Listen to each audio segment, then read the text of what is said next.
Yes, hello, it's Sunday afternoon.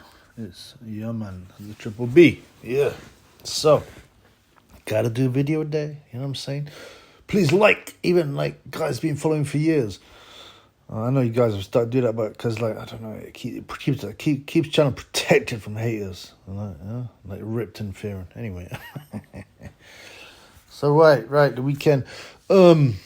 What do we have? What do you have in boxing? There was a few fights, nothing big. Yeah, there's an Irish guy.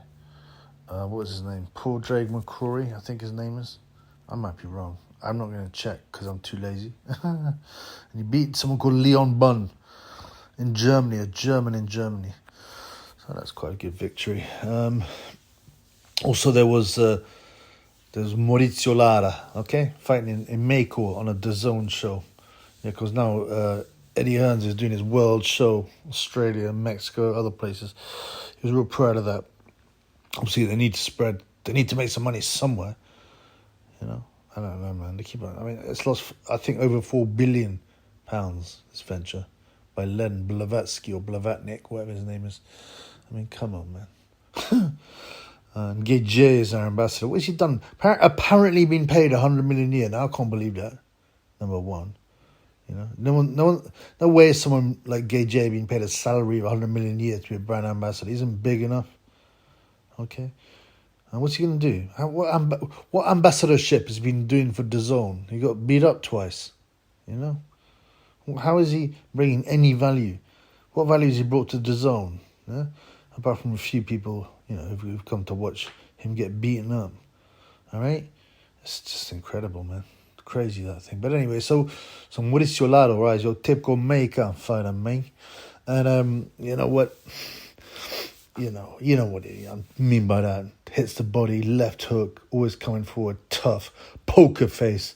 Everyone thinks that Mexicans, they're so tough and amazing. Yeah, they are at the top range, yeah. Yeah, but there are many Mexicans that are extremely whack. They're not exactly very sporting. They haven't really got the body if you look at them. Yeah, they're tough, but that's to do with upbringing and culture, right? Huh? I mean, all these guys with they're quite small and a bit chubby, aren't they? Like Mexicans, they're not really muscular, They got a population of almost 130 million. Okay, so that's twice that of the UK. All right, and their top sport is football. What have they ever done in football? I mean, nothing, man.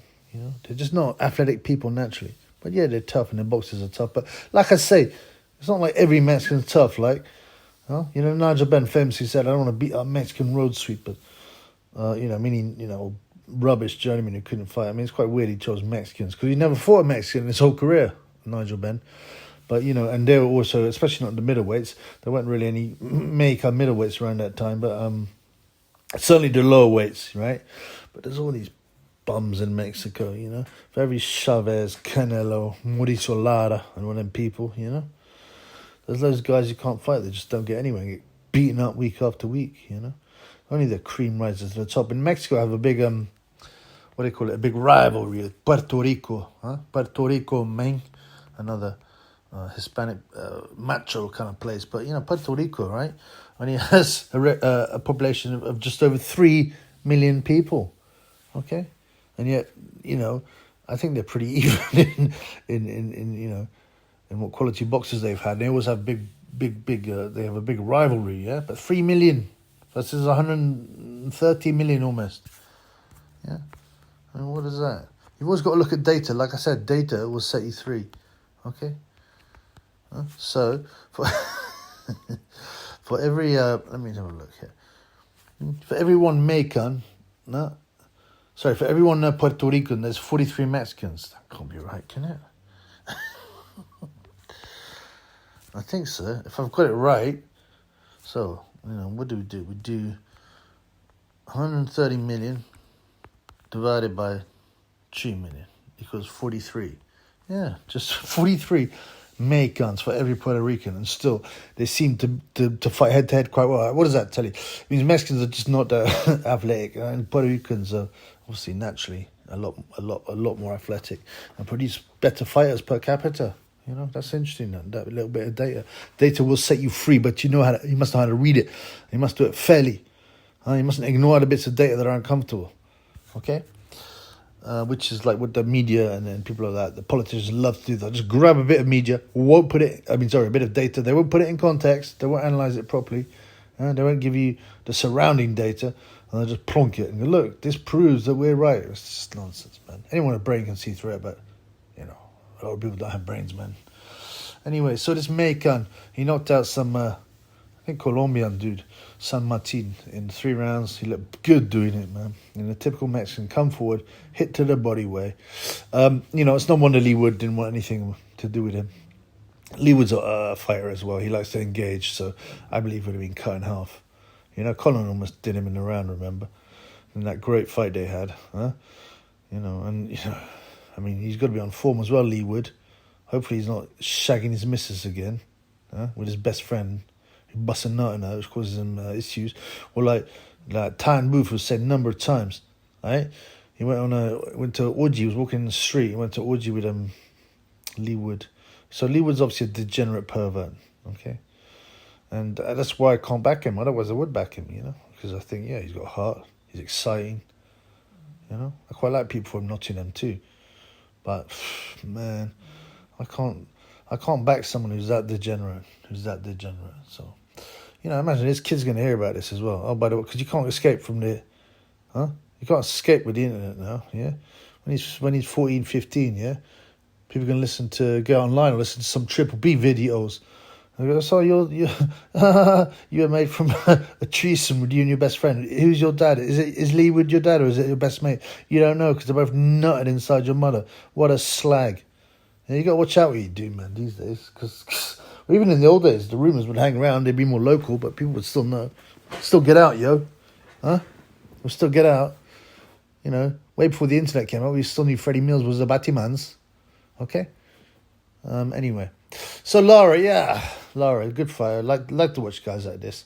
I'm so much better, more excited to watch a guy who may not be the best of the best, but he fights like that rather than fights like Floyd Mayweather, Javon Gay Davis. Oh no, at least he stops people Davis. Sorry, I mean David Gainey. His ugliest one. Look at the shape of his skull, blood. It's like a different species. Don't get me started on his nostrils either. So yeah, I enjoyed watching Lara. What else? Yeah, I did watch the UFC. So there's a UFC last night, right? And you know what? I'm a dyed-in-the-wool boxing fan. An hardcore boxing fan, as Porky might say. Huh? Although I don't watch his show, really, because it's become whack. But, But I did watch the first UFC from the beginnings, the original ones, which are nuts. The problem was, right, it was ruined by Royce Gracie because at then days, no one knew what to do with jiu-jitsu. So he just lay on them, just grab them, lay on them, hit them in the side and just dry hunt them to death. And it'd be boring and he'd win it all the time. But the thing was, because the original UFC was part funded by Gracie and his lot, what they should have done if they had vision, all the guys that organised it, was not let the Gracies have anything to do with it. Say, man, you're not coming near this contest, because you're going to ruin it as a visual spectacle. I mean, at the time, no one had any idea, and how to deal with that kind of stuff. They just didn't expect it. And I remember watching it, and I'd be like, "Wow, this is so weird, man. I never expected fighting to look like this." Then you get the real free for alls, and they were great to watch, man. Anyway, I enjoyed watching. What's his name? When he came back, Royce Gracie got a hiding from who's that guy with the big head? I can't remember his name anyway. UFC guy. Let me have a look. See my memory blood. I'm not even doing drugs or drinking. It was that jock guy, that American jock guy. Obviously it's different. He wasn't allowed to have what's his name, his gi, which makes a lot of difference. And it was all sweaty and he was older. But by that time, people had understood. Yeah. How to deal with what's it called? How to deal with jiu-jitsu, and they're a lot more savvy. But yeah. So who beat Royce Gracie? What was the name of that geezer? Matt Hughes. That's the fella. Matt Hughes beat him. Okay. Matt Hughes beat him. Some Japanese guy beat him as well. But I just remember thinking, blood clot. This is real fight. I mean, also but you can't really do that kind of stuff in a street fight. Because if you just lay on someone and dry hump them to death, firstly they'll bite you, they'll stick their thumbs in your eye, They might have a blade. Their friends will come and kick you in the head and you're lying on the ground. I mean, it's very effective, but it's rubbish anyway. But obviously modern UFC is different. But it was weird. It was Abu Dhabi, right? So a strict Muslim country, allegedly, But, like everywhere, the NWO, the money, the power, takes over. You had women wandering around wearing hardly anything. You know what I'm saying? With their boobs practically hanging out. I mean, you get stoned to death back in the day for that, man. You're dressing like hoes. You got Tuivasa. I like this guy, by the way. He's exciting. I love a fat guy in the UFC, and the boxing, as long as they do okay. Like Ruiz, who beat Gage, was great. Ruiz in the Gage rematch was whack. But I do like a fat guy who can bang. You know what I'm saying? And Tuivasa, he fits that belt. But so we done this thing where he got his shoe, right? He does this shoey thing. Apparently, allegedly, it's a Samoan tradition, but I don't know, man. And you drink beer out of people's shoes. Like, great. Hey, sounds like rugby boys, But because it's Samoan, everyone goes, it's so fun. It's part of their culture. You can't criticize their culture, innit? You notice that? It's another agenda, NWO kind of manipulation. So that you can't criticize any culture except white European culture and Christian culture. And then you're encouraged to do it. It's hypocrisy. That's part of the, they want to eradicate, Western European culture and peoples, basically, because they kind of stand in the way, okay, of these degenerates at the top. But, and they will roll over Western Europe and the Western world. But, so Tuivasa, it's a Samoan culture, yeah, well, it's pretty, and then, what's his name, Volkanovski or whatever, who's some champ.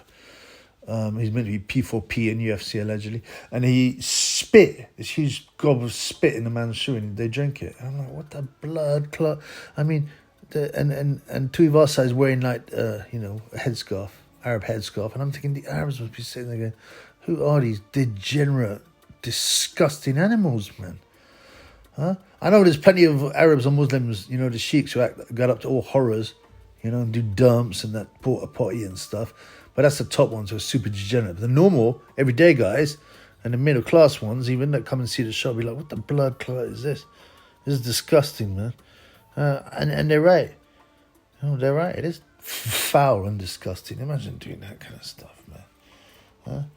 So, that was disappointing to me. And like I said, the thing is, UFC got a big advantage over boxing, that they UFC just is the promotional banner and the organization, like the world organization. They look after all the rankings and basically make the matches. All right, so they buy everyone, and there's no other MMA, there's no other MMA organization that has that kind of power. There was Pride, but that's long gone. So so basically UFC have got so much control that they're enabled to make all the good fights and have the good fighters, which is good in a way because we don't get that in boxing, but. Boxers earn way more than the UFC. And I think it's kind of a monopoly and should be kind of illegal for a company to have both the world governing body, if you like, and the promotional rights. But, they probably get away with it some legal way, like, we're sports entertainment or something like that. There'll be some grey area. I'm not going to look into it because I'm not that bothered. But, yeah. So, there were some good matches, yeah. I was interested in the top matches in UFC. All the heavyweights, that's it. The heavyweights, because, these big men are going to be banging each other. Someone got to go over. Well, not most of the time, anyway. But, the big matches. So there's, it was a Aljamain Sterling, yeah. Yeah, he got kneed by Peter Yan, who was also fighting before, and he got knocked out, and then he rolled around and they gave him the title. I mean, I don't know why you're not allowed to knee someone in the head with the knee on their floor. Oh, that's terrible. But you can elbow them and punch them in the head when you're sitting on top of their chest. You know what I mean? The rules don't really make sense. Oh, you can do a flying knee in their head and smash them with a knee against the cage, but you can't do it when they're on their knee. It doesn't make no sense. But they're just doing it so it looks a bit cleaner and they can pretend they got some rules, yeah. But still, it's nonsense, man. They back in the day, you get headbutts and all kinds of hitting on the back of the head. I think should be allowed. Is it actually proven to be that dangerous? You get it all the time, and I've never known anyone hurt from it. But anyway, whatever. Or no more than being hit in the front of the head.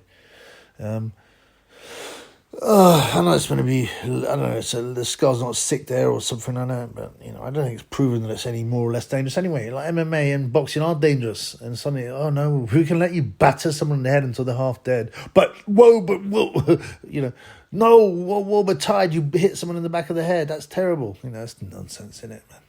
Yeah?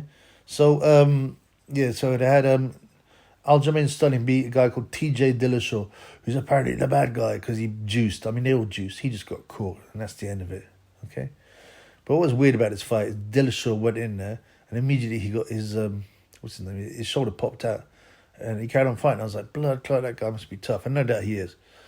He is.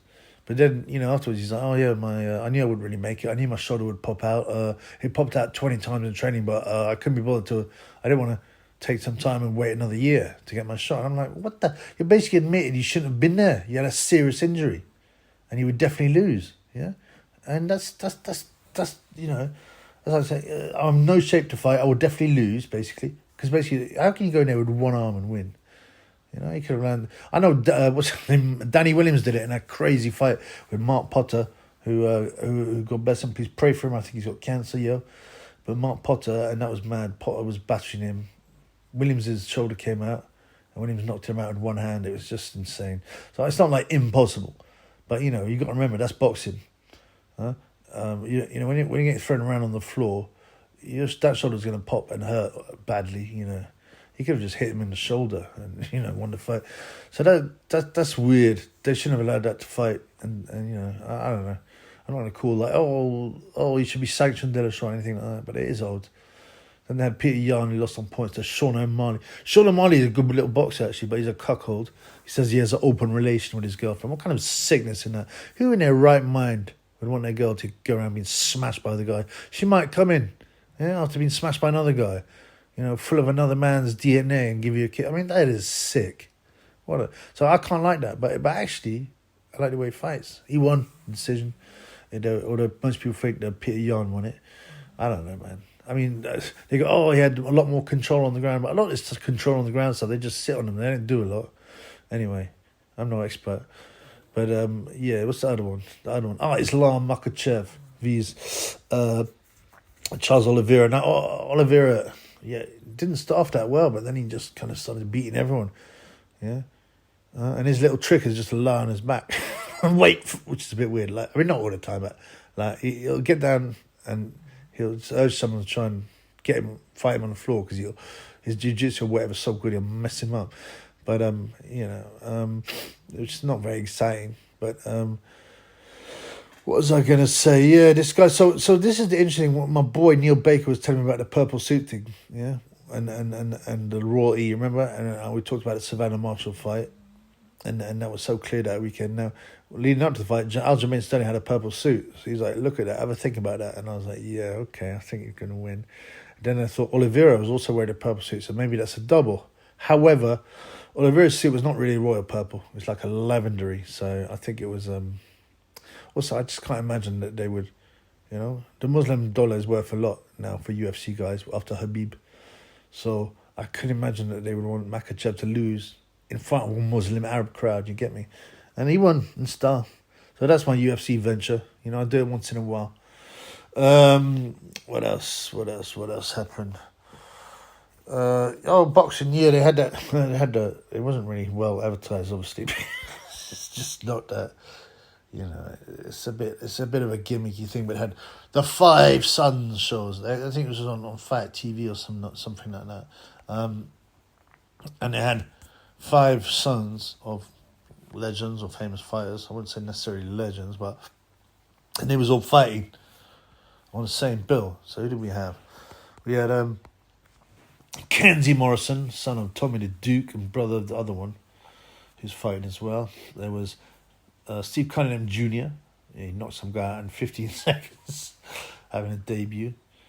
Jose Luis Castillo Jr., who's quite experienced, sparked some guy in the first round called James Roach. I don't think he's son of Freddie Roach, but there you go. So, Roberto Duran Jr., it's not his real name, isn't it? His real name is Alcibiade Duran, but he calls himself Roberto Duran Jr. as his nickname, obviously. So you got he got really outboxed by this guy called Jake Robinson, and then he almost got knocked out, this guy Robinson, by Duran in the final round. Yeah, I mean, you know, it's all a bit of funness, but it's not serious boxing. Duran Jr., the son of the sick, degenerate imbecile, right? Duran McClellan. And I will say this every time I mention that man's name. I'm glad he's where he is. Yeah, he was an evil, evil man. I read the book. I'm not the only one who mentions this. You know, Ty and Booth as well. But like the book on McClellan and how he used to get little puppies, tape out their mouths and throw them to his huge muscular pit bulls to rip apart. That's just such a cold, disgusting thing, yeah, to do. I'm glad he's where he is. He can't do that anymore to these animals. Yeah, dogs are especially beautiful animals. And what kind of heart do you have to do that? Like, it's got to be pure evil. You know, people that torture animals and stuff like that often grow into serial killers, yeah?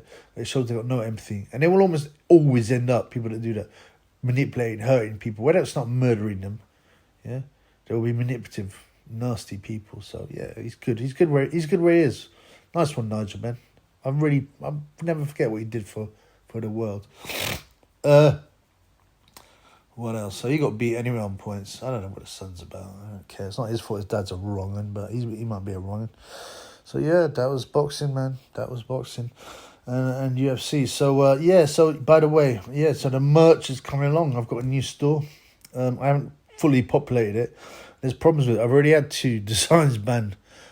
These would have been automated, in my opinion, right? Because I resubmitted them. And, you know, there's obviously some complex software, and I'm trying to find out what kind of software so I can avoid this, where if you've got a certain image, like, you know what, one of them was the Gay J, don't buy their shop's image, right?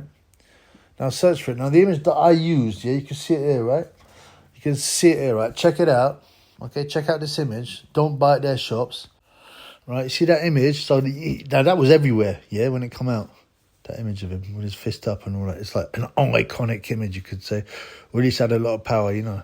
I mean, you know, blatantly pushing that kind of BLM tough thing, which, by the way, is funded by super rich guys who are not black, yeah?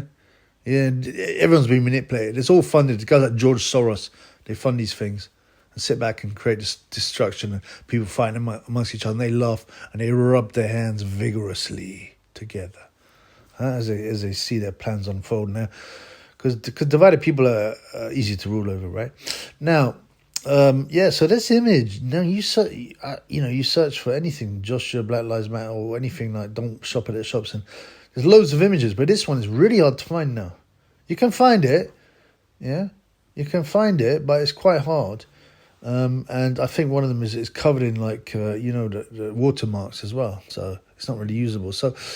You know, have a think about that. Why that was used a lot, that image. Why did it disappear off the internet? Well, this is not a rhetorical question. There are very few rhetorical questions on the Triple B show, all right? Because there's always an answer to these things, all right?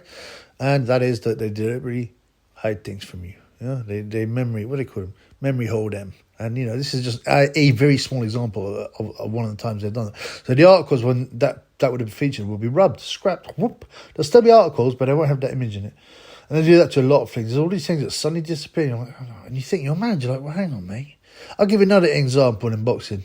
Again, this is just a small thing, but as I say many times, man, I think I might have to to make this on the Triple B merch, you know? Huh?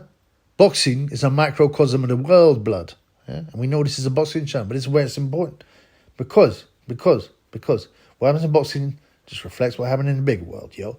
So there was another story, yeah? You know, I related to it before. Seb Eubanks, who's dead, and his brother, Chris Eubanks Jr., who's not dead, okay? Now, they were sent away at the age of roughly 16, the pair of them, to this weird American chick who allegedly Eubanks met randomly in Germany. Isn't that a weird story?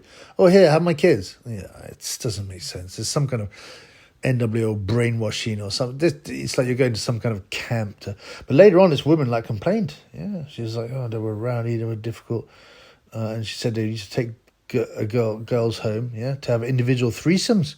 One girl and 2 brothers. Isn't that disgusting? Now, I tried to find this article so that, you know, I could use it in some of my videos, and it were gone. Completely zapped. You can find stuff about the woman and about adopting the sons, but you cannot find that that one, what's it called? the article about how they were really out of order, and it was everywhere at the time, and then the threesomes. All right. Now some people go, oh, normies might go, oh, there was obviously some legal action. We were told to remove it. Yeah, no, there wasn't. Legal action was when a very rare occasion someone takes legal action, gets a big bit of newspaper because they're powerful. People don't go against them. They have to print a retraction, or they will print a retraction. Okay. There's no such retraction. They don't have the money to go after the Daily Mail. I think you first printed the story. Come on, man. Why would imagine wasting that money on Now it gets memory hold. Yeah, things that the NWO wants memory hold, they do. I don't know. I think they would enjoy this kind of degeneracy. I'm not really sure why I got memory hold. There could be a number of reasons. Maybe the Eubank family, because they are low level pawns, but it's still part of that machine. Wanted it memory. I don't know. But what I'm saying is this happens a lot, not, in the normal world. All kinds of stories get deleted, and they used to be all over the place, and then suddenly, boom, gone. Never happened. Yeah? And that's one of the things with the internet. We've got, I can't find anything about the internet, so it must be rubbish. But then on the other hand, we go, if it's on the internet, it's probably rubbish anyway. People are constantly contradicting themselves. They attack you from all sides. You feel me? Anyway, enough about that. I can rant for years, blood, but this will be saved for when the, a Red Pill channel comes out, blood, and that won't be on this medium. Yeah, so there we go. Anyway, I'm going to do a live later. I hope y'all can come. Yeah, and come armed with your cash apps, blood, because man, we've got to go up to the next level now. We've got to go up to the next level. I've been developing. I've been putting in a lot of work. I work full-hour days on it, 7 days a week, blood. It takes me like 2 hours just to answer all the comments and that, but I like to do it, so I ain't moaning. Yeah, believe me, I'm not moaning. I'm not with me begging bowl. But I definitely, if I can get to a stage, where we can do this. And just show, do it full time, then it's great. And anyway, if you want to show your love, man. Like I said, if you don't have the money, of course not. No problem, blood. I don't want to take someone's money. But if I got I got almost 3,500 viewers. Subs, sorry. If they give me 50p each, let me say £1 each, because that makes it easy, isn't it? $3,500 a month. And that, that's well, for my, for my kind of, my kind of age type, that's probably just like average wage or lower. But, I don't need much money, man. I don't need much money anyway. I'm not like earning 95 grand a year as a data analyst, like the white biatch claiming poverty and buying subs and buying likes and buying old channels and ripping people off their money whilst working for the Vampire Squid. You know what the Vampire Squid Goldman Sachs does? Oh, wait, there's someone at the door, blood. Oh, shit, I don't like this. I'll be back in a minute, y'all. Yo, wait. Yeah, sorry, man. It's a delivery guy, man. Yeah, I got one of them ring bells. I don't agree with them, you feel me? Yeah? I don't agree with them because it's intrusive. They're now letting everybody film what's happening outside their doors and other people's doors. Yo, the reason I do, though, is because I'm a neat. And if everyone else is doing it, I want to see what's going on. I want to see who's coming to my crib. But I don't agree with it. And it should be disallowed, man. And then Amazon tracks it all. Amazon's got all the data of what happens just outside your house. And you film everyone who goes past. Isn't that sick? It's just another normalization of CCTV. But as I said, if it has a function for me, I might use it. Because you can use their own weapons, okay? You must use their own weapons of the NWO against them. So that's record them, always. Anytime there's a police or an official comes to your door, record them. Record them. Use their own weapons against them. You feel me? That's why I got it. I had someone give me a hard time at the door once, because I hadn't filled in some form, for the census. And I recorded them in their face, man. I'm recording. I go, show me your card. Show me your card. And they start covering up. They start covering up their little, what's it called, the ID card. I said, no, I said, you can't cover your ID card. You come to my door. I don't know who you are. You come to my door, ask me questions about what I was doing last night, why I haven't filled the census in. Yeah? And this person started to run away. This is how you got to deal with them, man. Use their own weapons against them. Film them. Alright? Alright, peace. So come to the, what's it called? Come to the live later on, okay? Peace, guys. See you later.